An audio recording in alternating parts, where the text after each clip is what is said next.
Bonjour à tous. Eh bien, prenons un instant aujourd'hui pour lire et méditer un passage du livre du ciel de Luisa Picaretta. Au nom du Père qui m'a créé, du Fils qui m'a sauvé et du Saint-Esprit qui me sanctifie. Amen. Jésus, je m'immerge en toi, dans ta divine volonté. Je m'unis à toi, je m'identifie à toi, je me consume en toi. Je fusionne ma volonté dans la tienne et j'ouvre grand les portes de mon cœur, Jésus. Viens, viens, je t'y invite. Viens t'y établir, viens y faire ta demeure avec le Père, avec l'Esprit Saint, avec ton royaume, ton trône, tes actes divins. Et agis, Jésus, à partir de ce que je suis. Investis toutes mes actions, sois présent dans chacun de mes pas, sois présent dans mes regards, dans mes paroles, dans mes pensées. Je veux vraiment que ma vie te soit toute offerte, Seigneur, que tous mes mouvements conscients et inconscients soient comme des offrandes de milliards d'actes d'amour pour toi. Je voudrais que chacun des battements de mon cœur puisse être une offrande d'amour, puisse être un je t'aime, un je t'adore, un je te loue, un je te bénis, un je te remercie au nom de tous.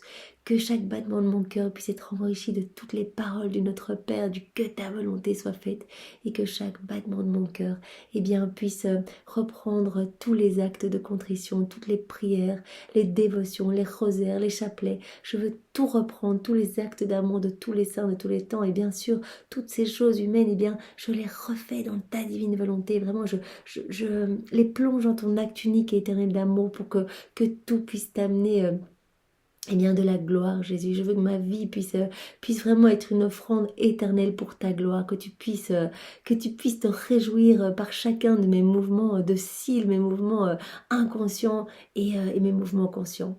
Vraiment, Jésus, fais de moi ce qui te plaira et que ta volonté soit faite dans mon existence, que vraiment ta divine volonté puisse être opérante et agissante totalement en moi. Merci Jésus de maintenant disposer nos cœurs et nos intelligences pour que nous puissions accueillir favorablement ce nouvel enseignement que tu nous donnes, vraiment pour notre sanctification, pour que notre âme puisse s'édifier, se rapprocher de toi et grandir dans cette ressemblance à toi, Seigneur, que nous puissions devenir tous des images, des échos de la Trinité et que tu puisses prolonger ta vie en chacun de nous, vraiment que le royaume de ta divine volonté puisse être peuplé de tous tes enfants, c'est vraiment ce que nous te demandons. Jésus, parle maintenant à travers ma bouche. Envoie-moi ton Esprit Saint, que je reste toujours uni à toi dans ta vérité et que ce moment fait par toi, en moi, en chacun de nous, puisse avoir des effets bienfaisants dans tous les cœurs, qu'il puisse y avoir énormément de retour à toi et que plus aucune âme ne se perde.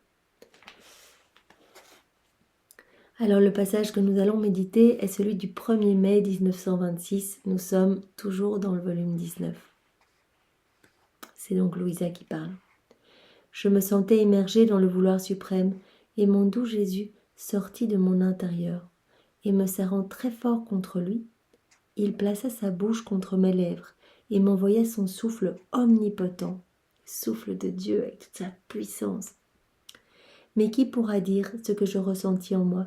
Ce souffle pénétra profondément dans mes fibres les plus intimes. Il me remplit entièrement au point que je ne ressentais plus ma petitesse, mon existence, mais je ressentais uniquement Jésus dans tout mon être. Ce souffle divin. Vraiment, nous pouvons demander que Jésus vienne nous remplir, nous aussi, de sa présence, de sa lumière, de son Esprit Saint, que nous ne ressentions plus nos faiblesses, nos misères, mais que nous ne ressentions que sa vie divine grandissante en nous, que sa divine volonté opérante en nous. Puis après m'avoir envoyé plusieurs fois son souffle, comme il ne semblait pas satisfait avant de m'avoir vu entièrement rempli de ce souffle divin, il me dit « Ma fille, puisque tu es née dans ma volonté, il est nécessaire, il est juste et bienséant que tu vives, grandisses et sois nourrie en elle. » Demande à Luisa qu'elle soit continuellement vraiment attentive, rester fixée les yeux sur Jésus, qu'elle vive continuellement fusionnée dans la divine volonté pour qu'elle puisse recevoir ces courants, ces vagues d'amour, de puissance, de grâce, de sainteté, de beauté, mais continuellement. Il est nécessaire et juste que tu vives, grandisses et sois nourrie dans la divine volonté, en elle, et que tu acquières les prérogatives d'une vraie fille de mon vouloir. Aucun trait extérieur, ni rien de ce qui n'appartient à ma volonté ne doit apparaître en toi. Donc il demande à Luisa qu'elle reste vraiment bien attentive à rester fusionnée dans la divine volonté. C'est pas un travail personnel, il y a aucun mérite à avoir de vivre dans la divine volonté, c'est Jésus qui fait tout le boulot. Donc il demande juste cette attention et cette intention de le laisser vivre en nous, cette intention de le glorifier par nos vies. Et donc il dit, moi je paierai un travail. Il parle à Louisa, mais à travers Louisa, il s'adresse un petit peu à chacun de nous, vraiment dans notre petite échelle. Il veut qu'il n'y ait plus rien d'humain en nous. Il veut pulvériser tout ce qui résulte de nos volontés propres. Il veut vraiment nous dépouiller de nos mauvaises tendances, nos mauvaises passions, nos mauvais désirs, nos mauvais comportements, pour ne laisser vivre en nous que du divin, que sa vie divine grandissante. Par conséquent, par ta physionomie, tes manières, ton langage et même ta façon d'aimer et de prier, on doit s'apercevoir que tu es la fille de ma volonté.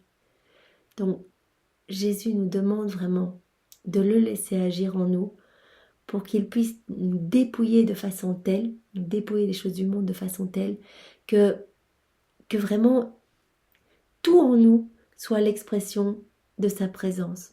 Et que toute personne autour de nous puisse se dire, il y a quelque chose, on ressent l'amour de Dieu, on ressent sa lumière, on ressent sa puissance. Tu vois combien je t'aime et avec quelle jalousie je te garde et je te nourris. Je te nourris de mon souffle même, parce que lui seul peut préserver entière et permanente la vie de ma volonté dans celle qui doit vivre dans mon vouloir. Le souffle divin vient remplir l'âme de la présence de Dieu et vient donner vraiment en l'âme une nourriture vraiment qui vient préserver de manière entière et permanente la vie de la divine volonté en l'âme. Ainsi ce souffle qu'avec tant d'amour j'ai sorti de mon sein à la création de l'homme pour infuser en lui ma ressemblance. Je continue de l'infuser dans l'âme qui vit dans ma volonté, afin de former mes images véritables dans les grands prodiges que j'avais établi de former dans la création et pour qui tout a été créé. Donc Jésus dit à Louisa, c'est vraiment avec ce souffle, ce même souffle divin que vraiment j'ai soufflé en Adam pour lui donner la vie et lui donner mon image et ma ressemblance. Ma ressemblance, la ressemblance est dans l'agir. Nous avons perdu cette ressemblance lorsqu'Adam a quitté la divine volonté et a préféré agir seul dans sa volonté propre. Et Jésus nous dit maintenant, eh bien, cette ressemblance, je veux vous la redonner. Ça fait des milliers d'années que ma divine volonté est errante et elle veut vraiment être à nouveau souveraine dans tous les cœurs. Elle veut de nouveau être agissante dans toutes les âmes. Elle veut pouvoir agir à travers toutes les humanités pour que vraiment les hommes puissent retourner à leur place pour laquelle ils ont été créés, c'est-à-dire cette place d'enfants de lumière, de propriétaire de tout le royaume, de dépositaire de tout, d'enfants légitimes de Dieu. Vraiment retrouver cette ressemblance. Vraiment, c'est par cette vie dans la divine volonté que nous allons retrouver cette ressemblance à notre Créateur. C'est pourquoi j'aspire tant à ce que l'âme vive dans ma volonté, car elle seule ne me décevra pas dans le dessein de la création. Voilà, c'était le plan de Dieu initial, que l'homme soit rempli de la divine science, divine connaissance, divine volonté, que chacun de ses mouvements puisse glorifier la Trinité, qu'il soit continuellement dans ce flux et reflux d'amour, dans cette douce harmonie entre le ciel et la terre. Et donc il dit, eh bien l'âme qui vit dans ma volonté, elle ne me déçoit pas, parce que vraiment elle revient à cette place, eh bien cette place que nous avions prévue pour elle. Elle répond vraiment au dessein de la création, au plan que nous avions dès le départ. Et c'est pourquoi je continue d'infuser dans l'âme qui vit dans ma volonté ma ressemblance par ce souffle divin pour que vraiment elle puisse être toute offerte et être une offrande à notre gloire. Qu'elle puisse vraiment payer au nom de ses frères et sœurs la dette d'amour, de louange, de bénédiction qui n'est pas donnée par les hommes. L'âme qui vit dans ma divine volonté, elle se jouira de droit des choses créées par moi. Parce que ma volonté étant une avec la sienne, ce qui est à moi est à elle, et de droit, elle peut dire, les cieux, le soleil, la terre et toutes les autres choses sont à moi. Voilà, quand on se plonge dans la divine volonté, Jésus vient s'établir avec tout son royaume. Il y a dans la divine volonté absolument tout, les œuvres de la création, les œuvres de la rédemption, il y a tout. Et donc l'âme qui vit dans la divine volonté devient propriétaire de tout en fait. Tout lui appartient, elle peut dire les cieux, le soleil, la terre, tout m'appartient. D'ailleurs, la création la reconnaît vraiment comme le petit chef-d'œuvre en fait. Nous, au départ, on a été créés pour être les chefs-d'œuvre de la création, les petits chefs de la création. Et puis quand Adam a quitté la divine volonté, eh bien la création n'a plus ressenti le divin, la vie divine à travers Adam. Et donc la création a commencé à se détourner de l'homme. Et elle lui a été supérieure, puisque la création, elle est restée dans la divine volonté, dans le plan de Dieu, et l'homme, lui, il a quitté la divine volonté. Et donc c'est pour cela que la nature est devenue tellement hostile à l'homme. Et donc, quand nous revenons dans la divine volonté, que nous laissons Jésus tout faire en nous, que nous nous abandonnons à ses plans entre ses bras, eh bien, on peut vraiment retrouver cette place de propriétaire de tout, en fait. Tout nous appartient. On peut dire les cieux, le soleil, les étoiles, toutes les choses sont à moi. Je peux par conséquent en jouir et rendre également honneur à la suprême volonté qui les a créés et qui règne en moi. Par contre, nous dit Jésus, l'âme en qui ma volonté ne règne pas, elle n'a aucun droit, puisqu'elle agit seule, elle agit sans Dieu, elle étouffe la divine volonté dans son cœur, elle est gorgée de sa volonté propre, et donc elle n'est pas propriétaire de tout le royaume, elle n'est pas propriétaire de toute la création. Elle n'a aucun droit, et si elle jouit de ses biens, voilà, on profite du soleil, on profite des fruits, on profite de la beauté du paysage, etc. Si cette âme qui vit dans sa volonté propre profite eh bien, de tous les éléments de la création, profite de tout, c'est en usurpatrice. Jésus l'avait dit dans un autre passage, eh bien, ces âmes qui vivent dans leur volonté propre et qui utilisent toutes les choses créées, eh bien, elles sont un peu comme des âmes voleuses en fait. Elles me volent des choses qui m'appartiennent à moi et qui sont réservées aux âmes qui vivent dans la divine volonté. C'est en usurpatrice qu'elle va utiliser ses biens, parce que ces biens ne lui appartiennent pas. Elle est une intruse dans mes biens, et parce que ma bonté est tellement grande, je la laisse jouir de ses biens comme en aumône. Donc Jésus dit, ben voilà, tu peux en profiter, mais tu n'es pas la propriétaire de ces biens. Elle n'a pas le droit de propriété sur la création et sur toutes les œuvres et toute la beauté, tout ce qu'il y a dans le ciel et sur la terre. C'est pourquoi les éléments se déchargent souvent contre l'homme pour lui nuire, parce qu'il n'a aucun droit et que ce qui lui reste des choses de la terre sont des aumônes que le Créateur lui envoie. Mais celle qui vit dans ma volonté est comme une reine au milieu de la création, et je fais mes délices de l'avoir régnée parmi mes biens. Après quoi je continuais à prier mon doux Jésus, et il est revenu, en se faisant voir avec 2 fontaines de lumière sortant de ses mains très saintes. L'une d'elles descendait sur ma pauvre âme, et par un mécanisme formé dans les mains de Jésus, elle remontait à nouveau. Donc Jésus, voilà, alors que Louisa est en train de prier dans la divine volonté totalement fusionnée, elle voit Jésus qui vient avec 2 fontaines dans ses mains. Et ces fontaines descendent dans le cœur de Louisa et remontent dans le sein de Jésus. Vraiment, il y a ce flux et reflux d'amour. Cela nous fait penser vraiment au passage que nous avons vu hier avec tout l'amour déposé dans toute la création. Si nous mettons nos je t'aime et notre amour dans la création, cet amour est redoublé et repart vers la Trinité. Et vraiment, Dieu est tellement content de recevoir cet amour, et bien qu'il en donne encore, qu'il le redouble encore. Et donc il y a vraiment toujours plus d'amour, toujours plus de grâce, des vagues de beauté, de sainteté, de merveille qui se déversent dans la création, mais dans l'âme aussi, qui fait ses rondes et donc qui va centraliser tout cet amour.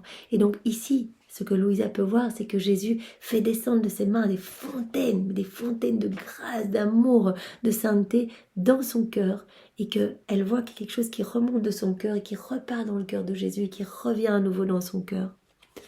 L'une d'elles descendait sur ma pauvre âme et par un mécanisme formé dans les mains de Jésus, remontait à nouveau. Cela semblait constituer un courant continu qui descendait et qui remontait. Parce que Louisa, voilà, quand elle fait des actes d'adoration, de louange, de bénédiction, et bien directement elle le fait dans la divine volonté, donc elle donne Dieu à Dieu en fait. C'est Dieu qui prie en elle, c'est Dieu qui adore en elle. Elle offre les bénédictions même de Jésus, l'amour de Jésus, etc. au pied de la Trinité. Donc il y a vraiment ce doux flux et reflux d'amour. Jésus était ravi au milieu de ces fontaines de lumière. Et il veillait à ce que l'une d'elles demeure tout entière, centralisée en moi. Donc vraiment, comme nous l'avons vu hier, quand une âme s'ouvre, vit dans la divine volonté, eh bien Jésus veille vraiment à ce que tout l'amour soit centralisé dans ce cœur qui vit vraiment ces réciprocités d'amour avec lui. Puis il me dit, bien sûr avec des répercussions et des retombées bienfaisantes dans tous les cœurs. Puis il me dit, ma fille, cette fontaine de lumière qui descend de mes mains, c'est ma volonté, qui descend du ciel et fait son chemin dans ton âme afin d'accomplir en elle ce qu'elle veut. C'est vraiment tous les biens de la divine volonté qui descendent dans le cœur de Louisa. Elle opère dans le cœur de Louisa et Louisa, eh bien, rend tout à Dieu vraiment en action de louange, d'adoration, de bénédiction au nom de tous. Cette action de ma volonté forme l'autre fontaine de lumière qui, à travers mes mains, remonte à nouveau vers le ciel pour apporter l'accomplissement de ma volonté au Créateur éternel de la part de la créature. La divine volonté descend dans le cœur de Louisa, y travaille, y est souveraine, elle lui laisse le champ libre.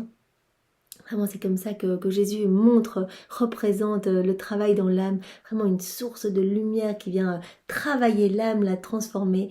Et donc, quand l'âme se laisse transformer, il y a ce retour d'amour. Chacun de ces mouvements faits dans la divine volonté, chacun de ses pas, chacun de ses regards, chacun de ses actes, eh bien, va être une offrande d'amour au pied de la Trinité, donc un retour d'amour. C'est l'accomplissement de la divine volonté qui est réoffert au Créateur éternel de la part de la créature. Mais en remontant, elle redescend à nouveau, redoublée, pour continuer l'action divine dans la créature. Donc il y a chaque fois plus en fait. Dès qu'il y a un retour d'amour, eh bien Dieu est tellement content qu'il double encore cet amour et vraiment le fait déborder partout dans l'âme. Et vraiment à chaque fois les frontières de la divine volonté sont repoussées un petit peu dans l'âme. Ma volonté a un mouvement continu. Elle n'arrête jamais. Si son mouvement pouvait s'arrêter, ce qui ne peut être, la vie cesserait pour toute la création. Voilà, c'est la divine volonté, elle est vraiment continuellement en mouvement. C'est un mouvement continu qui ne s'arrête jamais. Si son mouvement s'arrêtait, donc ce qui ne pourrait pas être le cas, mais si jamais, eh bien Jésus prend cet exemple, eh bien si ça s'arrêtait, ce qui ne peut être, la vie cesserait pour toute la création, pour le soleil, pour les constellations dans les cieux, pour les plantes, pour l'eau, pour le feu, pour les créatures. La divine volonté se trouve partout et tient tout en vie par son mouvement continu. Tout serait réduit à rien. Par conséquent, avec son mouvement continu, ma volonté est vie de toutes les choses créées. Elle relie tout ensemble. Elle est plus que l'air qui, par son souffle divin, fait respirer, grandir et se développer toutes les choses qui sont sorties de nos mains. C'est encore plus que l'air, c'est un mouvement continu qui tient tout en vie. Tu vois ainsi quel affront est causé par les créatures, parce que ma volonté étant la vie et le centre de toutes choses, et que sans elle rien ni aucun bien n'existerait, elles ne veulent pas reconnaître son empire, ni sa vie qui coule en elles. Jésus dit, mais tu t'imagines l'affront, la divine volonté qui est la vie de toutes choses, qui donne ses biens partout, voilà, qui tient tout vraiment par le souffle divin, tout est maintenu par le souffle de Dieu. Eh bien, il y a des créatures qui ne reconnaissent pas la divine volonté, qui ne reconnaissent pas son empire, et qui ne reconnaissent pas la divine volonté dans leur cœur, en fait, qui préfèrent vivre dans leur volonté propre. Jésus dit que c'est vraiment un affront terrible. C'est pourquoi celle qui reconnaît la vie de ma volonté en elle et en toute chose est le triomphe de notre volonté et la conquête de nos victoires. Elle est la récompense de notre amour à notre mouvement continu.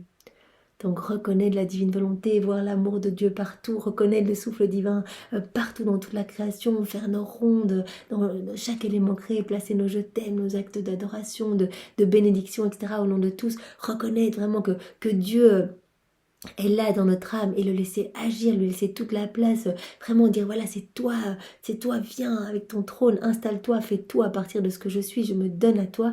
Eh bien c'est vraiment, Jésus dit, c'est une récompense à notre amour continu, à notre mouvement continu vraiment qui maintient tout en vie. C'est le triomphe de notre volonté et c'est la conquête de nos victoires. Notre volonté relie cette créature à toute la création, lui faisant faire tout le bien que fait ma volonté elle-même. Ainsi tout lui appartient.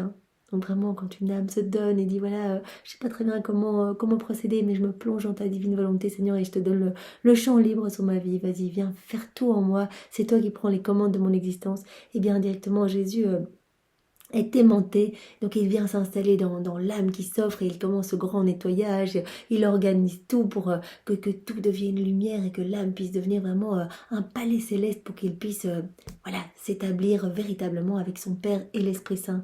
Et il commence directement à connecter l'âme avec des canaux d'amour. Il connecte l'âme aussi à toute la création.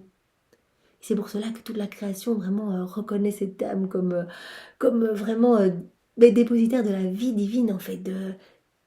La création ressent dans cette âme la présence de Dieu. Notre volonté va relier cette créature à toute la création, lui faisant faire tout le bien que fait ma volonté elle-même. Ainsi, tout va appartenir à cette âme. Et je l'aime tant que je suis incapable de faire quoi que ce soit sans elle, car en vertu de ma volonté, nous avons la même vie, le même amour, un seul battement de cœur et un seul souffle. Donc c'est magnifique quoi. Cette vie dans la divine volonté, en fait, on laisse Jésus faire battre notre cœur. En fait, c'est son cœur adorable, son sacré cœur qui vient battre dans notre cœur. C'est lui qui vient respirer à travers notre souffle. Donc tout est magnifié, tout est divin, tout est éternel. Et vraiment, c'est incroyable. Ce cadeau est vraiment incroyable. Et je repense à ça dans un autre passage. Jésus nous disait, eh bien, quand une âme s'abandonne entre mes bras, moi je m'installe et je prends des décisions à partir de cette âme, mais comme si je les prenais à partir du ciel. Donc Jésus, il est là, il est dans notre cœur, et il réfléchit voilà, sur le monde, il convertit des âmes, il en sanctifie d'autres, il en purifie d'autres, mais à partir de notre cœur à nous.